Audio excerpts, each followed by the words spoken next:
For 24 hours straight, the message sat there, unfinished, rewritten, deleted, rewritten again. It wasn't because he didn't know what to say. It was because he knew exactly what to say, and understood what it would cost once it was spoken. Some messages don't just inform people. They disturb comfort. They expose patterns. They pull people out of autopilot. This was one of those messages. He had delivered updates to the world before, about rockets, cars, technology, timelines. Those were easy compared to this. This one wasn't about innovation. It was about interruption. An interruption to the way people were living, thinking, waiting, delaying. An interruption to excuses. For a full day, he carried it quietly. Meetings happened. Screens glowed. Conversations moved forward. But underneath all of it, the same sentence kept returning. It followed him into silence and into noise. It wasn't dramatic. It wasn't poetic. It was blunt, almost uncomfortable in its simplicity. You are wasting time you think you have. That was the core of it. And that was why it took 24 hours, because once that sentence left him, it wouldn't belong to him anymore. It would land on people who were already tired, already anxious, already telling themselves stories about someday. It would collide with procrastination dressed up as patience.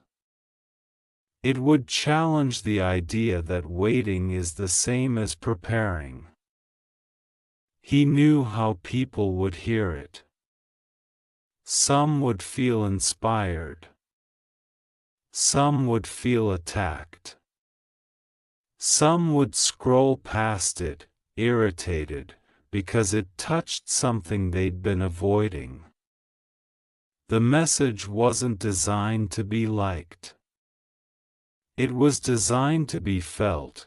During those 24 hours, he thought about the strange illusion most people live inside. The illusion that time is generous. That opportunities line up neatly. That there will always be a clearer moment, a calmer season, a more perfect version of themselves before they begin. He had seen the opposite play out again and again. Momentum rewards the imperfect. Hesitation compounds regret. What shocked people later wasn't the content of what he finally said. It was the timing, and the honesty. He didn't package it as a motivational quote. He didn't soften it with reassurance. He delivered it the way engineers deliver data, clean, direct, unapologetic. He said that waiting for certainty is one of the most expensive habits humans have. That clarity usually follows action, not the other way around. That most people don't fail because they aren't capable, they fail because they delay until fear feels reasonable. He talked about how ambition quietly dies, not in dramatic collapse, but in small postponements. Tomorrow becomes next week. Next week becomes next year. And eventually, the dream becomes a story you tell yourself about who you could have been if circumstances were different. He didn't exclude himself from this truth. That was part of what made it land. He admitted that even with resources, teams, access, and influence, hesitation still whispers. Fear still disguises itself as logic. Comfort still negotiates. The shocking part wasn't that he acknowledged fear. It was that he dismissed it as a decision-making authority. He said fear is a data point, not a command. That sentence hit hard. People are used to hearing fear validated, treated gently, accommodated. He didn't do that. He didn't demonize it either. He simply stripped it of power. Fear exists, yes, but it does not get to decide the direction of your life. As the message spread, people began replaying it. Not because it was flashy, but because it mirrored something they already knew but hadn't faced. That uncomfortable awareness that they were capable of more movement than they were allowing themselves. He spoke about how the modern world encourages passive dreaming. You can watch others build.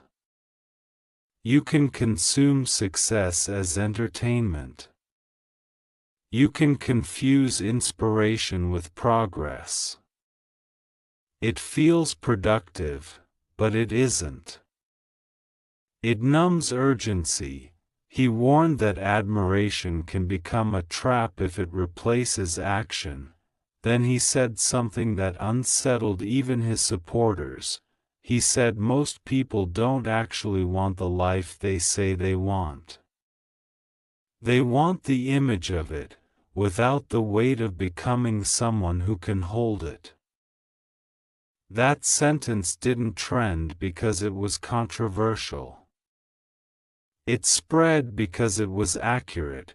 He explained that success, in any meaningful form, demands friction, pressure, embarrassment, missteps, and that many people unconsciously opt out the moment those appear, then tell themselves a story about timing, fairness, or readiness.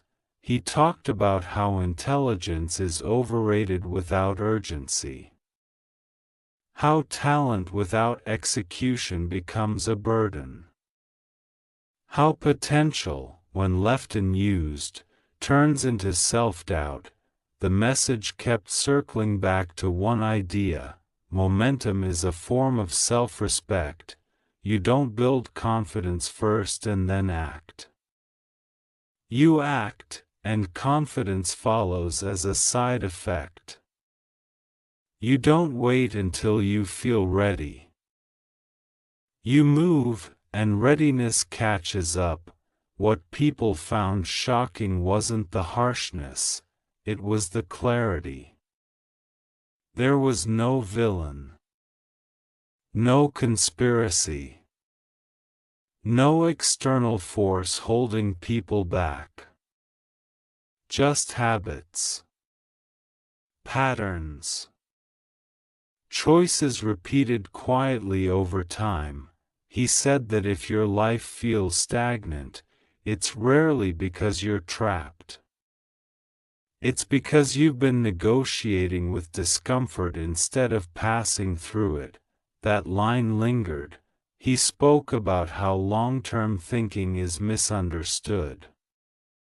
People think it means moving slowly.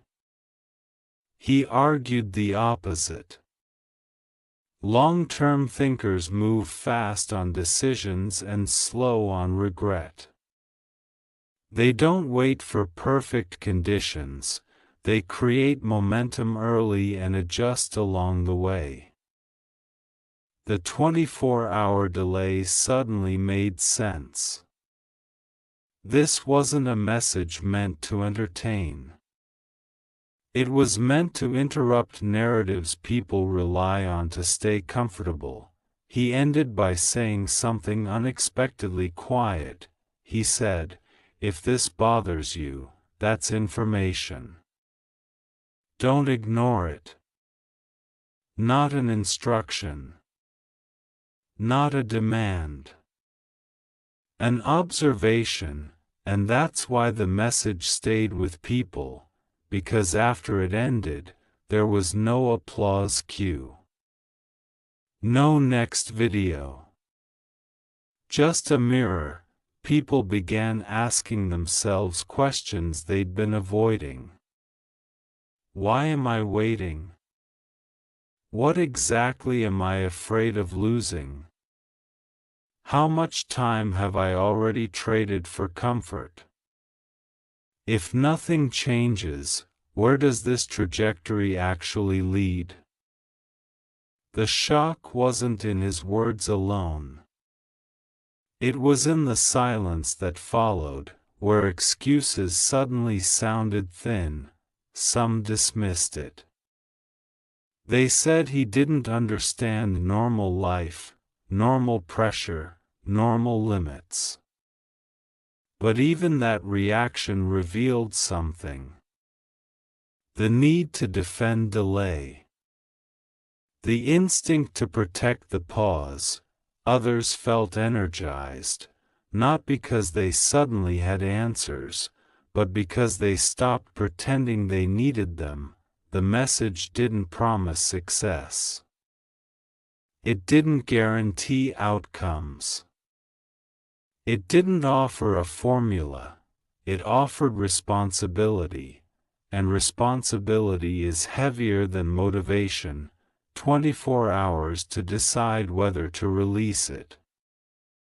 A lifetime for others to decide whether to listen. What made it shocking wasn't that it came from him. It was that it sounded like something people had been telling themselves quietly for years, and finally heard out loud. Not tomorrow, not when it's clearer, not when fear leaves. Now, imperfect, uncertain, moving anyway. That was the message, and once it landed, it was impossible to unhear. After the message settled, something subtle began to happen. Not loudly. Not all at once. But in private moments, late at night, early mornings, quiet commutes, people replayed certain lines in their heads. Not because they wanted to, but because the words kept resurfacing on their own. That's how you know a message has reached below the surface. It stops asking for attention and starts demanding honesty. What most people didn't notice at first was what Elon hadn't said. He didn't tell anyone to quit their job tomorrow. He didn't tell them to gamble recklessly. He didn't tell them to burn everything down and start over. That's not how real change works. He understood that dramatic advice is easy to ignore. Subtle truth is harder to escape. Instead, he focused on something far more dangerous to comfort: consistency. He talked about how people overestimate what one big decision will do and underestimate what small daily actions quietly become. He said lives don't change in explosions, they shift through alignment. Through doing the thing you said you'd do even when no one is watching. Especially then, he said something that unsettled a lot of people who consider themselves disciplined. He said most routines are designed to maintain identity, not evolve it. That line hit hard, because it exposed the truth that many habits exist not to grow us, but to protect the version of ourselves we're already familiar with. We wake up, scroll, work, distract, sleep. It feels responsible. It feels stable.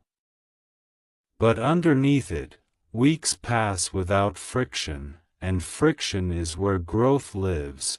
He explained that stagnation often wears the mask of stability. That comfort doesn't announce itself as danger. It whispers reassurance. It tells you there's time. It tells you you're fine where you are. It tells you movement can wait. And then he said something that made people uncomfortable in a deeper way. He said, "If your days look the same, your future probably will too." There was no anger in it. No judgment. Just cause and effect. He spoke about how people romanticize purpose, waiting for it to feel big enough before they act. He challenged that idea completely. He said purpose is rarely revealed in advance, it's uncovered through motion, through trial, through embarrassment, through things not working the first time. He admitted that some of his biggest breakthroughs came from decisions that looked wrong to others at the time. Decisions that made no sense socially, financially, emotionally. Not because he was fearless, but because he was more afraid of stagnation than failure. That distinction mattered. He wasn't glorifying risk. He was exposing paralysis. Then he touched on something deeply personal for many people. Even though he never made it emotional, he talked about how many people live for relief instead of fulfillment. They want the pressure to stop, they want the anxiety to quiet down, they want the tension to ease, so they choose paths that promise comfort quickly, even if they cost fulfillment slowly. He said relief is addictive. It gives immediate peace, but long-term emptiness. Fulfillment does the opposite. It demands effort first and gives peace later. People felt that one in their bodies, not just their minds. He talked about relationships, too, not romantically, but energetically. About how environments shape ambition. How spending time with people who normalize settling will slowly convince you that your restlessness is unrealistic. He said, pay attention to who makes your dreams feel inconvenient. Not wrong. Not impossible.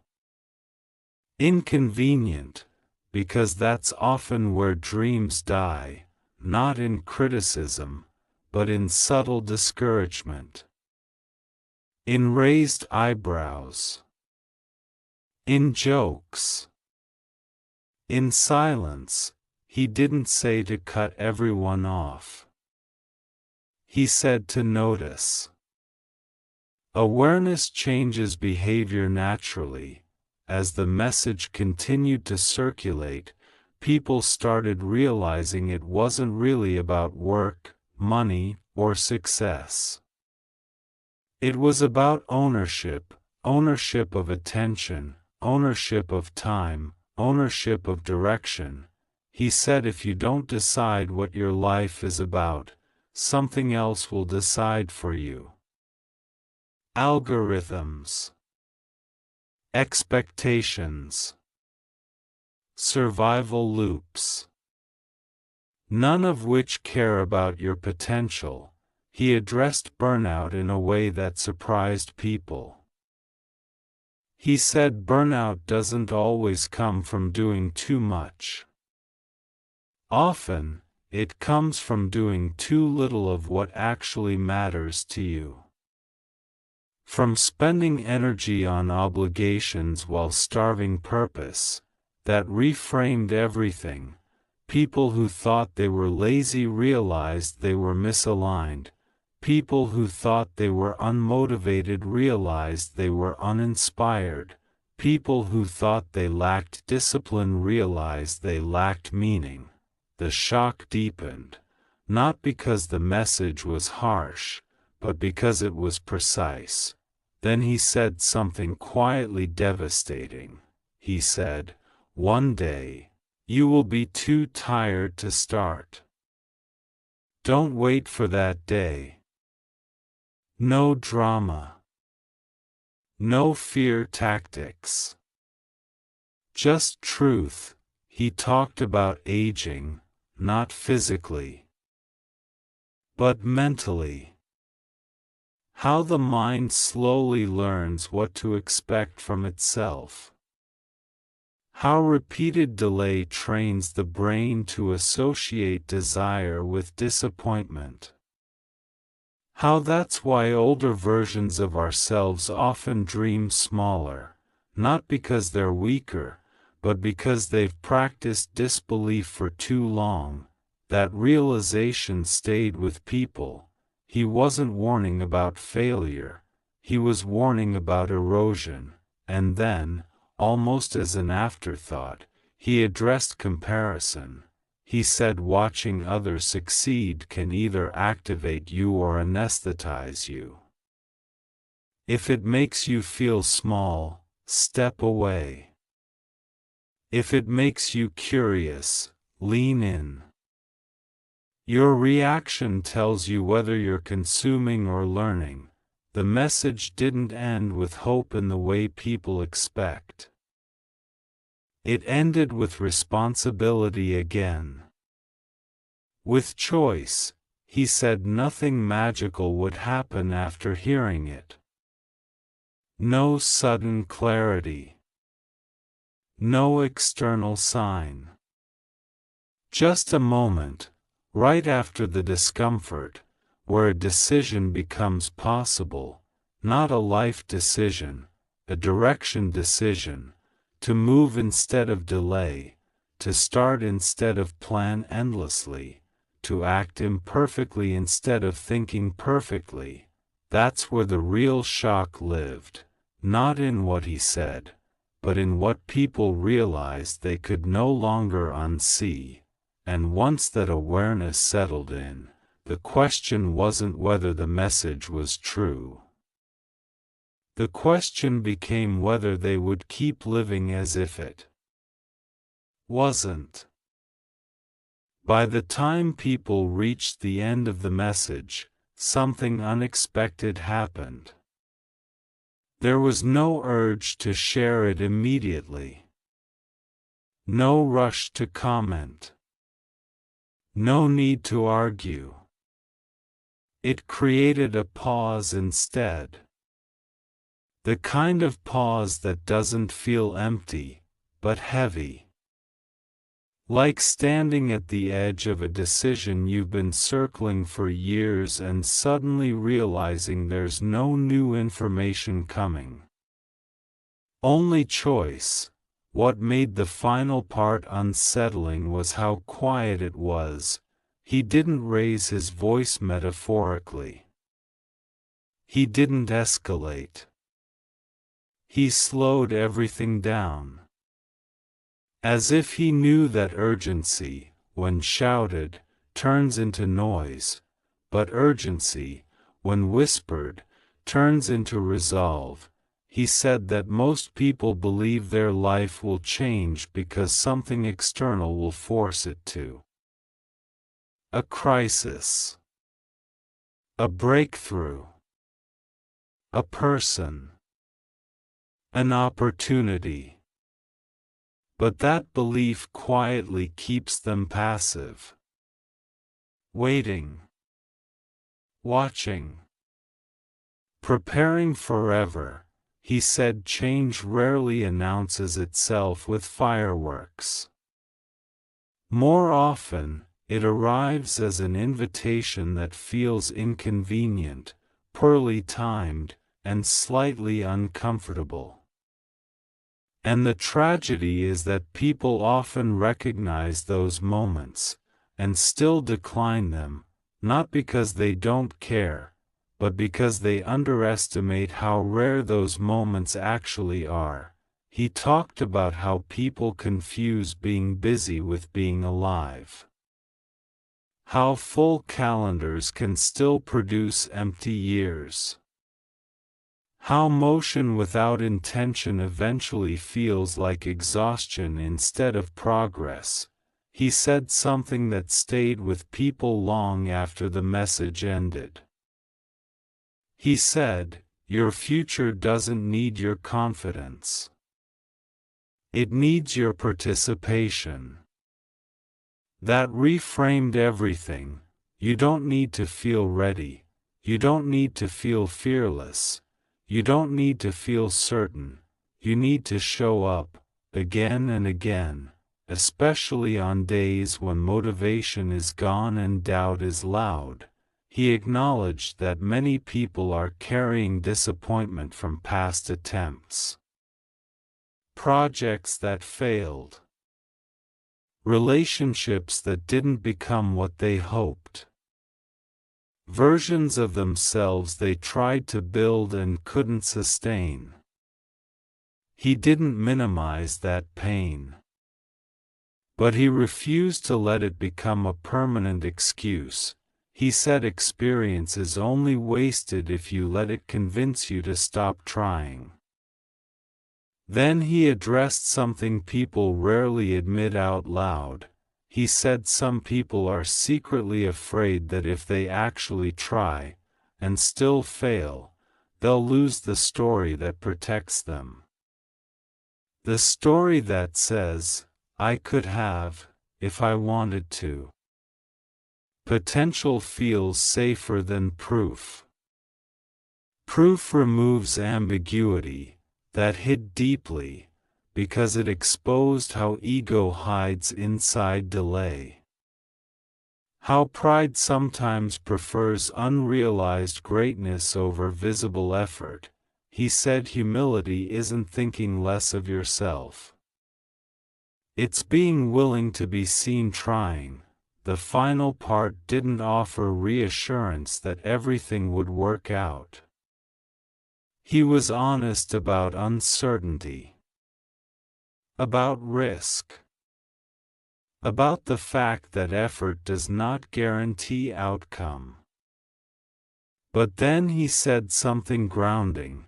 He said outcome is not the measure of a meaningful life. Engagement is. Are you engaged with what matters to you, or merely observing it from a safe distance?